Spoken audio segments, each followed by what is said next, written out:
Welcome to the Black Creative Handbook with Kassandra, Lauren Gordon. So I thought I'd just try something new, try to be creative and all that jazz. The Black Creative Handbook is celebrating the process stories, not just the success stories of being a creative and having a creative business. Today, it's all about how to win as an artist. Yes, I have businesses, but I see myself as an artist. I do art, I breathe art, I am an artist. I'm creative and I do and I produce and things happen. Sometimes it just happened, I don't know how it happened, but it just happened. So today I've got 5 tips, very important tips to save your money and coin. No nonsense approach of just winning. Don't you want to win? I want to win. If you want to be on, listen to this podcast, it's been going for X amount of episodes, over 2 years. You want to win. I hope you want to win. Number 1 is to seek support and the knowledge you need from the right people. Seek support and knowledge you need from the right people. I'm telling you. So you might seek support and might be from the wrong people. So I've done that. I've sought support from the wrong people who cannot help me. Now, I'm not trying to discriminate people who have a 9 to 5. I'm not. I used to have a 9 to 5. I'm a decent people. There's decent people out there. But sometimes talking to someone, if they are very risk averse in a 9 to 5, not creative, and only see a 9 to 5 route or the corporate ladder or a very linear way of progression, doesn't always think outside the box like a creative, and it's very frustrating or even depressing to talk to them. Absolutely depressing to talk to them.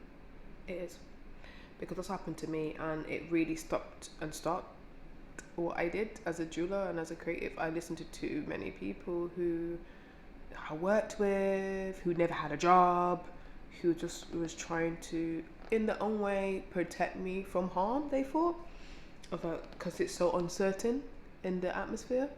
But having a 9 to 5 after COVID and COVID is very uncertain as well. So we're all in the same boat. But anyhow, it was very upsetting. I even think about that right now. It was a very hard time in my life, listening to these people going through depression, because I thought I was never gonna make it. I'm never gonna make money creatively. I never ever could leave my job and stuff like that, because people say, no, you can't do it. Why don't you just earn £30,000 a year and be a social worker? You'd be good at social work, Kassandra, and you could have a stable career. People always want to go to safe, but growth is where uncomfortability is. How do you know you can grow if you don't stretch? When you have an elastic band, right, you have to stretch it to make it longer, or to hold the tension to keep on going, right? So seek support from people you trust and been there before. They gotta have experience. That helps. Success leaves clues. So if someone's done it before, off a shortcut, why am I spending all my time and money? Because I thought I could do a thing alone. I thought I could do things on myself. Get support for the people in their specialist areas, or you have to hire somebody. If you can't hire somebody, you have to take the time and investment to learn to do it yourself, or YouTube. YouTube is my friend. This is why this is on YouTube, this podcast. YouTube is my university, my love, my religion, everything. I even pay. It's not sponsored by them, but I even pay for the ad free, because YouTube will tell me what I need to know. Okay? Save me all the money. The things sometimes with courses, it's organized and it saves you time by doing things. But if you are methodical and you find the information, if you seek it, you will find. Number 2, having a sense of humor. Now, in my previous podcast episode, I talked about my partner and how he said, I can get a bit intense and not as fun as I used to be on this entrepreneurial and creative journey. And I'm like, rah, I gotta listen to that feedback. And I had someone talk to me yesterday in the meeting, gave me feedback like more banter. I was like, fine. Can't be business head all the time. You gotta have a bit of banter. So having a sense of humor when you want to win and pushing through hard times is very important. So I really need to reflect on that. I don't know if I told you I used to do stand-up comedy. I mean, when I have more time, I think I want to do it again, create more jokes, and just try to think of the funny things in life. You know, how can I make a joke out of it? Absolutely. So I definitely want to get my sense of humour back and my playfulness back. I think it is August now. I can't go to Edinburgh, but I'm going to look for any previews or any stand-up comedy and go to stand-up comedy. Haven't been for a while since like COVID. So I definitely want to do that. That's my second tip. My third tip is to have purpose. Self-explanatory. You need to know why you're doing it. The why. People always talk about the why you're doing it, to get you up in the morning. So some things are obvious, like I don't have children, so if you've got children, like, you know, you gotta put food in people's belly. Or for me, like what I want to do as a jeweler, I want to obviously to be comfortable and also to help people who I love and to make the world a better place. I know it sounds a bit like kumbaya, but it's true, because if I make enough money, I can, instead of like asking 10 million people to do things, I can just do it myself and it'd be quicker and be efficient. Especially, I'd love to have my own charity, do my own charity initiatives, what I want to do,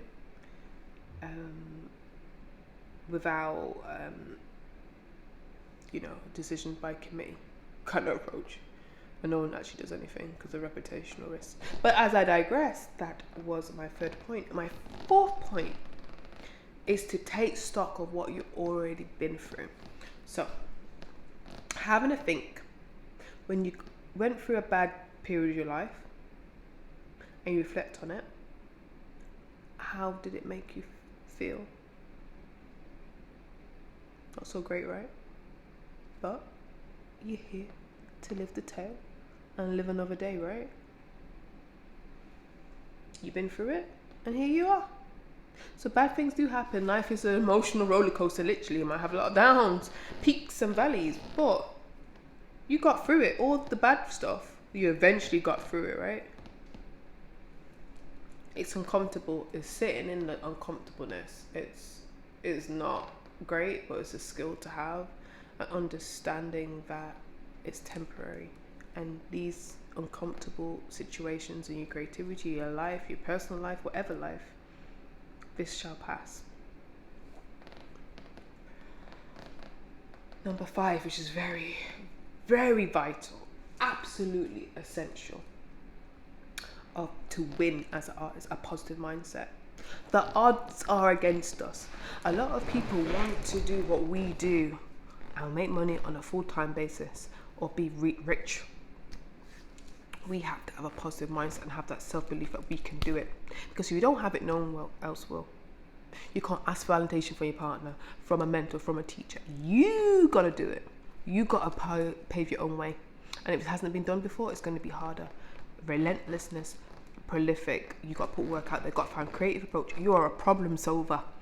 If you need to make a living being an art, if you do it as a hobby, that's fine. This is for you too. Make sure you keep it up, because you know, I know where you want to do, where your priorities. We're going to do it full time.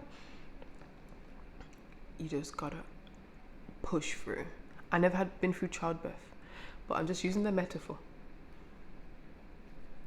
that you cook the baby forever for like 9-10 months, and sometimes the birth is can be painful.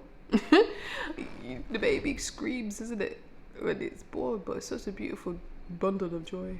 That's the woman in me talking, but I'm sure there's another metaphor for a man which they can relate to. I guess let me be stereotypical, like football. Okay, train forever, and then they win a goal in the the Euro Cup final or something like that. Or people be, a boxer, Muhammad Ali, doing 10 million sit-ups or whatever, and then eventually he becomes the greatest of all time.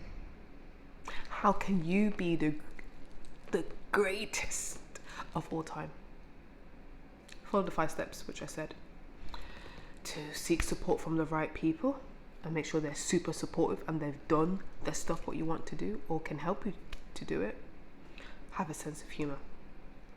Have a purpose. Find it. Write it every day and go with it. Take stock of what you've already been through. And last but not least, positive mindset. Exercise your positive mindset. Okay. This is the Black Creative Handbook. Support my channel. Okay. Subscribe to Patreon for a couple of coffees a month. Help me expand this. I want to do worksheets. I'm writing a book about creative processes and all that jazz. There's a lot of things coming. Support. I need some investment. I've been doing it. I've been coming up on time. I'm telling you about this life. Come, man. Come help me so I can help you. Okay? Okay. If you don't want to support me through Patreon, if you want to do a one-off thing, what about buying a piece of jewelry? I have things under £100. I have things over £100. Hey, gotta believe myself. Gotta put these things in these streets, yeah? Cool. Alright then. Speak soon. See you next week. Mwah.